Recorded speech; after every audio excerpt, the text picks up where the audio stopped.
The Radio Wammo Breakfast. Ads with Simon Pound from simonpound.com. Simon Pound is back on the show to talk ads, but it's a little bit something different today, actually. G'day there, Simon. G'day, mate. How are you? Not too bad at all. Yeah, today we're more on the charitable side. Yeah, we've got quite a few people in advertising do want to do things other than advertising too. There's, kind of like a famous idea that it's kind of soul deadening to work in advertising. And there's been a couple of really interesting examples of people like Porter of Christian Boguski Porter has quit to find his soul, and he's probably the most famous ad man in the world at the moment. Yeah. And another woman who's in New Zealand at the moment and has been here for the last couple of weeks is a woman named Cindy Gallop.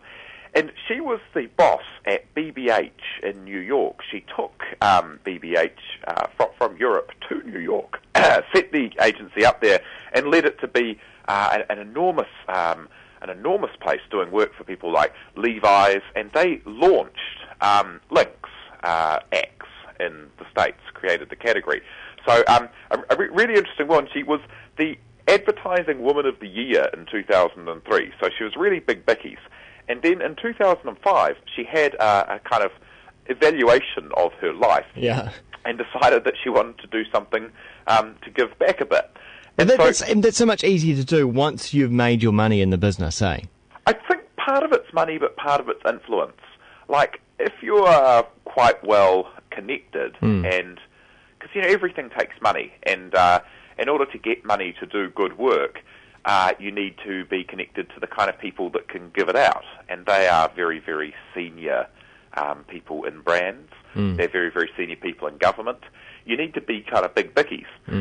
So having been that influential is probably a really good position to start doing good stuff. So and also it means people will take you seriously. Like, a poor person who's got crazy ideas is called mad, but a rich person with crazy ideas is eccentric. So true. Yeah. So she's decided to go and she set up these things. She's got two kind of things that she's working on. One is called Make Love Not Porn, and it's quite a cool idea. MakeLoveNotPorn.com. She, in a TED talk, a talk to TED, she announced this idea, and it was quite an amazing talk.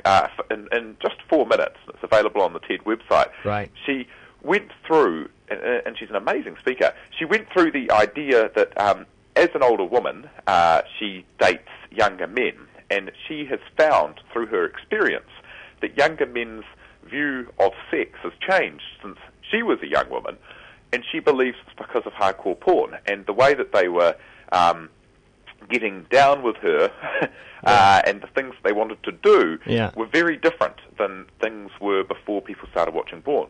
So she came up with this idea of this thing, Make Love Not Porn, that puts information out there to try to counterbalance what's happening. Her contention being that because there's so little open and honest talk about sex, the only place people see sex in action is this kind of cartoonish sex that you get from porn. And so she was putting extra information out.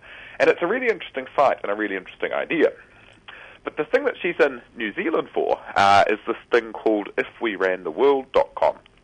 And it's a social platform that seeks to turn what they've identified as the biggest untapped resource in the world into actions. And the biggest untapped resource to them is people's good intentions.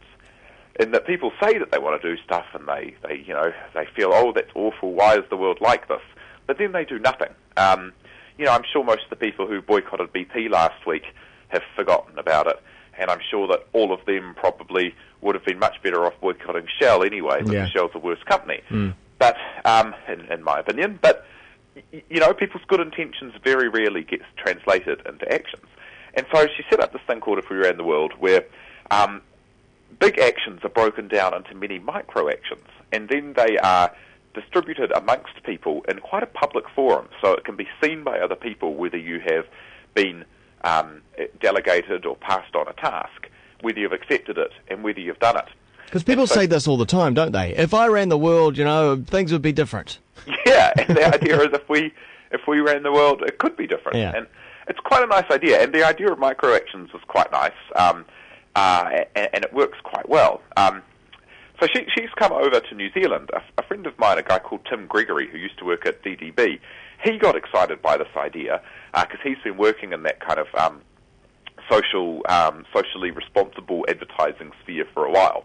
And he got in touch with her, and he's close to Waitakere, West Auckland issues. Yeah. And so he went and saw Bob Harvey and said, hey, I think there's this really cool thing you should get involved with. So Bob Harvey went and saw Cindy Gallop in New York. They hit it off like a house on fire, as they're both advertising people. And she's come over to try and set up If We Ran the World for Waitakere programs that they're worried might get lost in the transfer to the super city. Right. Yeah, and there are some very worthwhile programs out in West Auckland, particularly with the natural environment. Absolutely. I mean, they were a council that always pushed the idea of what a council should be to really interesting places. Some councils have always just been, look, we're just about your rubbish and your rates. Yeah. And they were the first place to call themselves an eco-city, and they've been very supportive of programs, charities, initiatives in a way that other councils might not, and in a way that the super city just probably couldn't afford to do over the whole of Auckland. Very good. Yeah, really interesting thing. So if you're interested in that, head along to ifwerantheworld.com and go check out what Cindy Gallop's up to, and just some cool ideas today. Nice one. Thanks very much, Simon. Magic. And of course, simonpound.com is where you can head as well.